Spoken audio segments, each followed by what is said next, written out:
Hey, what's up, guys? This is a video I meant to always do, but for some reason I just never got it up. But I'm going to finally do it. So let's get started. I want to address, and this isn't a fanboys video, guys, but I just want to address the people who always say Nintendo is milking their franchises. Now, I'm not here to say that they are or they aren't. So, relax. It's not about that. It's not about whether or not they do or they don't milk. I'm not going to talk about that. I'm going to talk about some things that run along the lines of that, but it's completely different. But let's get started.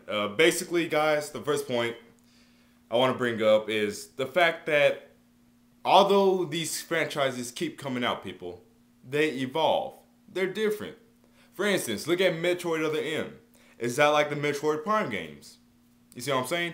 Are the Metroid Prime games like the Metroid games before that? You see? The first Metroid games were side-scrollers. Metroid Prime, first person. And then Metroid Other M was like a combination of like every game genre in resistance. That's a resistance in existence. Other than, like music. You see what I'm saying? Kirby Epic Yarn. Is that like your traditional Kirby games? Exactly. Super Mario Galaxy 1 and 2. Is that like Super Mario 64 and what is it, Sunshine?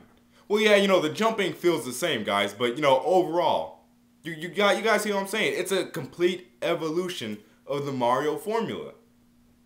You guys can't deny that. You guys can't deny that. Super Smash Bros. Super Smash Bros. Brawl. Smash Bros. Isn't a series that people say Nintendo milks and stuff, but I'm just giving another example of how Nintendo changes their franchises. Smash Bros. 64, Melee, and Brawl. They're all the same game, but any experienced Smash Bros. Player can tell you that they all feel different. They all have their own feel to it. They all have their gameplay, yet it's the same at the same time. And any of you guys who have played all Smash Bros. Games, you know what I'm talking about.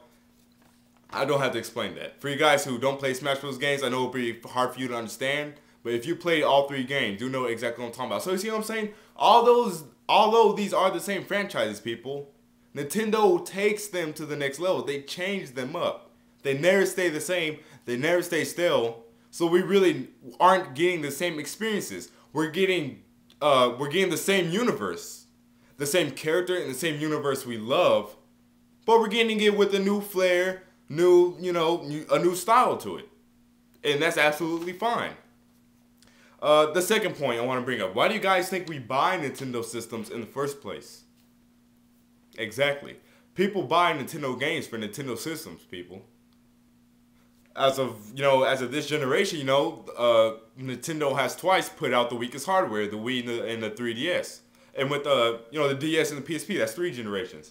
Nintendo has put out the weakest hardware. So if somebody's gonna buy a Nintendo system, why do you think they're gonna buy it? Exactly. All the competing systems, they've always had more features and capabilities. PS1 could play CDs, PS2 could play DVDs. And the Xbox for that matter. And then the PSP, it could play media and stuff, while the DS really didn't have capabilities like that. There's a few movies and like episodes and stuff on cartridges, but like that was it. You see what I'm saying? So what would be the reason why somebody would buy a Nintendo console? For Nintendo's games. So by you telling a Nintendo fan, oh, you just keep on buying these same games, it's redundant.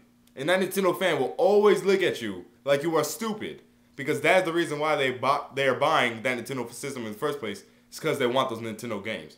Oh, and on a random note, guys, Super Smash Bros. That's not a Mario game. I don't know why I see a lot of Sony and Microsoft fanboys that think Smash Bros. Is actually a Mario game. It's not. Just a random thought that came to my head because I was just looking at my Smash Bros. Picture I drew over there. But next point. Why did you guys buy the PS3? I forgot which video it was, but Pyro, he did a video like last week, and he was talking about how he had all these games on the PS2, and he said he got the PS3 because he knew that those games were going to have sequels on the PS3. It's the exact same reason why you guys bought the PS3. You guys knew the next big Metal Gear was going to be on the PS3. You guys knew God of War 3 was going to be on the PS3. That's why you bought a PS3. Yes, you probably bought it because of Blu-ray and the fact that it's the most powerful system, but those are just additions. Those are just other reasons why you guys bought the PS3. But before the PS3 was even announced, you guys knew you wanted the PS3 because you knew that the sequels to those games were going to be on that system. It's the same thing with you guys. You guys are no different. You buy this, you continue to buy the systems of your company because you want the games that are on that company's system. That's the primary appeal for gamers when it comes to a gaming system. The next point. Nintendo does make new IPs, people. They do.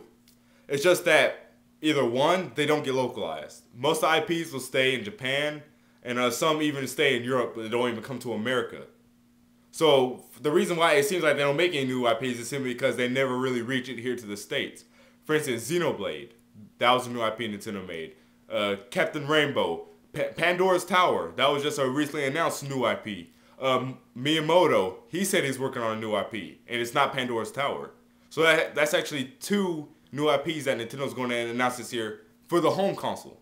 And that's another thing you guys got to realize. You guys only think home console. You only think Wii. You only think home console. Any of you who have a DS and DS games, you should know that Nintendo makes plenty of new IPs like Elite Beat Agents and Rhythm Heaven. Those are new IPs too. So they do make new IPs, people. It's just that, like I said, either they don't get localized or they're on the DS. And of course, a new IP from Nintendo is going to be overshadowed by Mario, Metroid, and Zelda. You see what I'm saying? That's always going to happen. Next point. A lot of you, when you guys think Wii, you just think just Nintendo. Like, it's just Nintendo games. If Nintendo doesn't have a lot of games, and the Wii doesn't have, games at all. Stuff like that. Now, the point I'm making here is there's third parties there to make new IPs as well. You see what I'm saying? Oh, because we have a Nintendo system, that doesn't mean we're stuck to only the games Nintendo makes.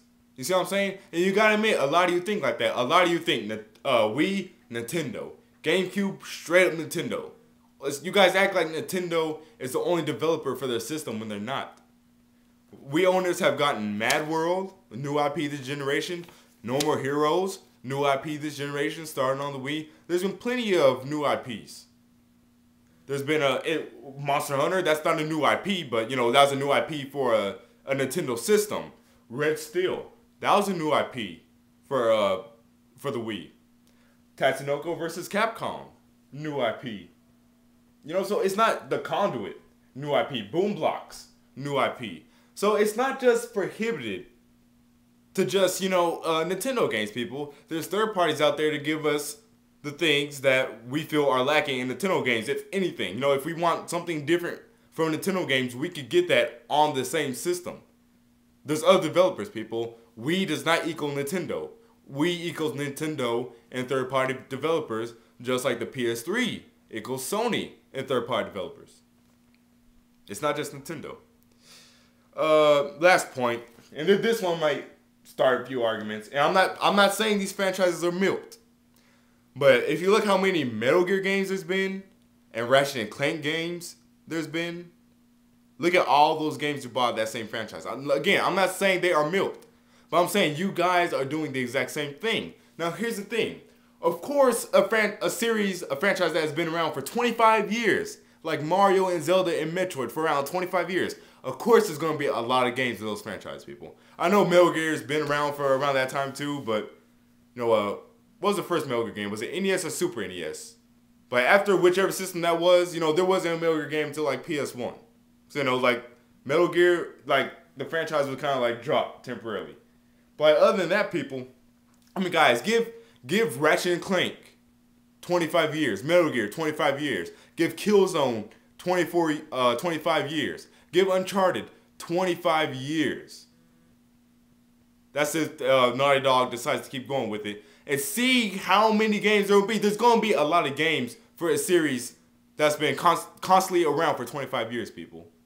And and look at this generation. Again, I'm not saying these franchises are milked. I'm just making a point here. Listen up. Look. You're going to get 3 Uncharteds in the course of 5 years. 3 Uncharteds. That is crazy. That's an Uncharted every 2 years. Uncharted 1 came out in 2007. Correct me if I'm wrong. Might have came out in 2006, but I'm pretty sure 2007. Then Uncharted 2, 2009. Now again, Uncharted 3 in 2011, guys. Now, while I'm not saying it's getting milked, but that is rapid succession. You see what I'm saying? Now, of course, you go back to the Super Nintendo and NES days and say, well, Super Mario Bros. 1, 2, and 3, they came out around the same time, guys. That was back in the day. That was 8-bit games. Let's talk about now for a second here. Let's talk about now. Super Mario Galaxy 1 and 2. Just 2 games. That was the first time that 2 main Mario games actually came out on the same system. But even then, it was set 3 years apart. 3 years apart. Metroid Other M was 3 years apart from Metroid Prime 3. Only 2 Metroid games on the Wii this generation. Smash Bros. Brawl, it took Smash Bros. Brawl, what, 7 years to come out? Skyward Sword is coming out, what is it, 5 years after Twilight Princess. You see what I'm saying? So while there is a lot of games, people, of these franchises, they're really not coming in as rapid in succession as, you know, your guys' games are. You already got sequel to Infamous. You're going to have 3 Resistance games in the course of 5 years. 3 Resistance games in the course of 5 years. Wait, that's 3 Uncharted games in the course of 4 years. It came out in 2007. Yeah. So you see what I'm saying? Your games are coming out in like more rapid succession. Now, if you want to count the DS, yeah, you could do that. But you know, DS games are you know, much more easier to, you know, develop for. Like a DS game could be like 10 megabytes small. I know, trust me. But yeah, the DS, you could say that, but that's not that big of an argument because those games are smaller. You know, they're easy to develop for. You can pop those out like candy, you know. But if you're talking about console-wise, guys, we're not getting that many of the same game that you guys really think we are. We're only going to have 2 Kirby games this generation, both of which are very different. So you see what I'm saying? But you guys, you know, Killzone 2, 2 years later, Killzone 3. Uncharted 1, 2007. 2011, you're already up to 3. Resistance, already at Resistance 3. There's been, what, 3 Ratchet and Clank games this generation? You see what I'm saying?